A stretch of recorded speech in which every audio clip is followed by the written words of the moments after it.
Good afternoon, back in the shop here at Basin Hot Rods World Headquarters. What we're doing today is we're getting back on the Cobra, a very quick video on installation of the Lemans style gas cap. Let's get busy.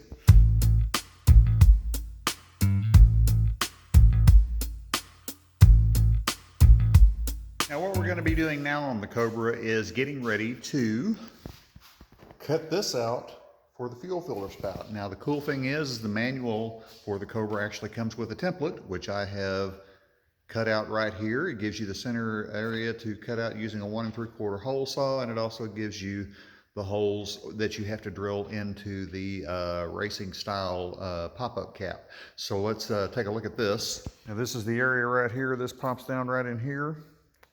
We can set that up in the center, get ready to determine where that's going to be. I'm going to poke a hole right there so we can find our center section, then I can mark center. Now there is our center cap. As it turns out, this gasket does not match this cap, so I can't be using that. But this, as you can see, we've got the centered out right there.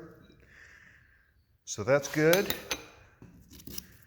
And I've got my center point denoted right there, so it's ready to drill. Using the recommended hole saw, we've got this drilled out. Set this down in here. Should be good to go. Let's take a look. Let's put our cap in, see what we got. And here we've got our center cap in place. Let's double check our cap to make sure it fits down in there. That will go on there quite nicely, at which point this screws on and we should be good to go. So now all I've got to do is I've got to use the template and cut out the holes around here for the mounting screws. Done that, got those marked. Now all I've got to do is come in here and drill my holes. Okay, again, using my drill press, holes were drilled in the base, and using that as a guide, I've got this drilled here. So let's slip those screws on and see where we go from there. And with that, we got the bolts in, got the cap screwed on tight. It is mounted and ready to go. Test fit is done. Cap pops up.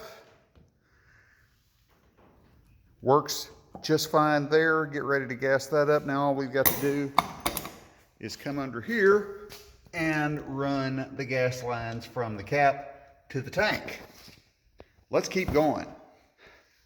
In spite of going online, registering for a U.S. Postal Service account, and electronically signing for the document for the shipment, the shipment required a signature, which I did online, and the guy who delivers our mail decided that it needed a signature, and I had to schedule a redelivery because when he knocked on the door, both my wife and I were in meetings. So, didn't get the parts today, going to pick them up tomorrow. Stay tuned, more stuff coming on that, and I'm going to be getting back on the wiring of the 32 very soon. Stay tuned, hit like and subscribe.